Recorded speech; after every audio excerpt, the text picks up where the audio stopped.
Hello everyone, welcome back to Gyan education. इस video में हम लोग बात करने वाले हैं क्लास फिफ्थ, जिसमें हम लोग डिस्कस करेंगे 4 फंडामेंटल फोर्सेस ऑफ नेचर। ये हमारी फिफ्थ क्लास है, जो कि हमारी सीरीज चल रही है 12th क्लास की फिजिक्स की। ठीक है, वीडियो स्टार्ट करने से पहले अगर आप इस चैनल पर नए हैं तो इस चैनल को सब्सक्राइब कर लें एंड बेल आइकन को प्रेस कर लें, जिससे कि आपको रेगुलर अपडेट्स मिलते रहें और आप अपने फ्रेंड्स में इसको शेयर भी कर सकते हैं। तो चलिए वीडियो को क्विकली स्टार्ट कर लेते हैं। सबसे पहले हम लोग बात करने वाले हैं कि 4 फंडामेंटल फोर्सेस ऑफ नेचर। इससे पहले मैंने डिस्कस किया था कि 4 फंडामेंटल फोर्सेस क्या होती हैं, बहुत ही शॉर्ट में मैंने क्लास जो हमारी 4th थी उसमें हमने डिस्कस किया था। ठीक है, अगर ये वीडियो ज्यादा लंबी होती है, अगर बड़ी होती है तो मैं इसको जो है पार्ट्स में अपलोड करूंगा, अदरवाइज अगर ये शॉर्ट रहती है तो मैं इसको सिंगल वीडियो में अपलोड कर दूंगा। ठीक है, तो यहां हम डिस्कस करेंगे। देखो, इसको याद करने के लिए आपको एक मैं बताता हूं, SWEG। इससे आप इसको 4 फंडामेंटल फोर्सेस को याद कर सकते हो। S for strongest, W for weak nuclear force and E for electromagnetic force and G for gravitational force. हमको इन फोर्सेस के बारे में इंडिविजुअली डिस्कस करना है, ये फोर्सेस क्या होती हैं और कहां पर ये अप्लाई होती हैं, किस तरह से हम इसको विजुअलाइज कर सकते हो, और रियल लाइफ एग्जांपल्स भी मैं आपको इस वीडियो में प्रोवाइड करूंगा।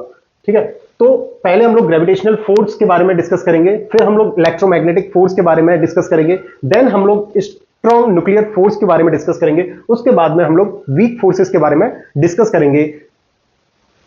ठीक है, तो सबसे पहले क्विकली स्टार्ट करते हैं ग्रेविटेशनल फोर्स। ग्रेविटेशनल फोर्स क्या होती है, जैसे कि आप लोग डे टू डे लाइफ में एक्सपीरियंस करते होंगे कि कोई भी ऑब्जेक्ट अगर मैं ऊपर की तरफ थ्रो करता हूं वो नीचे फॉल होती है। तो ये जो है न्यूटन ने भी जब वो पेड़ के नीचे बैठे थे, तो जब एप्पल नीचे गिरा था तब उन्होंने रियलाइज किया था और क्वेश्चन किया था कि ये ऊपर से नीचे ही क्यों गिरा है। ठीक है, तो वो होता है ड्यू टू ग्रेविटेशनल फोर्स की वजह से। कोई भी ऑब्जेक्ट जिसका कुछ भी मास होता है तो वो जो है अपनी तरफ चीजों को अट्रैक्ट करते हैं। तो इसको बेटर अंडरस्टैंडिंग करने के लिए मैं यहां पर आप लोगों को समझाता हूं।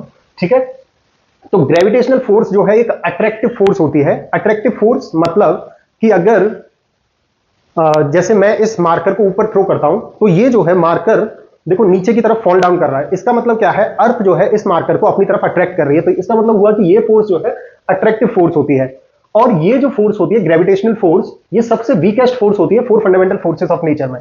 ठीक है, अच्छा, इसके बाद में हम लोग डिस्कस करते हैं कि ये जो फोर्स अगर लग रही है मासेस के बीच में, अगर दो ऑब्जेक्ट्स हैं उसके बीच में अगर फोर्स लग रही है तो उसका फॉर्मूला क्या होता है, उसको किस तरह से हम लोग मेजर कर सकते हैं। तो इसका फॉर्मूला जो है न्यूटन ने दिया, जो कि हम लोग ऑलरेडी 11th क्लास में आप लोग डिस्कस कर चुके हो।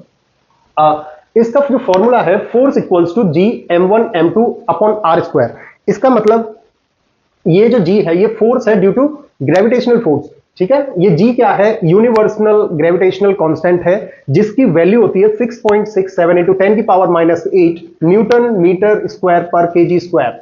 ठीक है, अच्छा, ये निकालोगे कैसे? निकालने के लिए आपको क्या करना है, G को इधर ही रखो। देखो, F को r स्क्वायर से मल्टीप्लाई कर दो और m1 m2 को इधर वो कर दो। तो इसका जो SI यूनिट की बात करें तो m न्यूटन, फोर्स का न्यूटन हो जाएगा, m स्क्वायर इंटू में गया इधर तो m स्क्वायर हो जाएगा मीटर स्क्वायर, और kg दो मासेस है तो उसकी यूनिट SI यूनिट क्या होती है, kg स्क्वायर। तो ये जो है यूनिट जो है इसकी ये आ जाएगी। ठीक है, उसके बाद में बच्चे जो स्टूडेंट्स होते हैं कई बार कंफ्यूज होते हैं कि कैपिटल G क्या है और स्मॉल g क्या है। तो कैपिटल G हमारा यूनिवर्सल ग्रेविटेशनल कांस्टेंट होता है, और स्मॉल g हमारा होता है एक्सेलरेशन ड्यू टू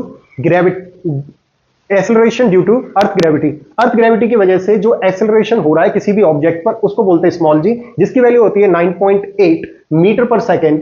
और ये जो वैल्यू है ये तो हमारी कैपिटल G वाली जो ग्रेविटेशनल कांस्टेंट है वो हमारी हमेशा कांस्टेंट रहती है, लेकिन जो स्मॉल g की वैल्यू है वो डिपेंड्स करती है height, depth and shape of the earth के बेसिस पर।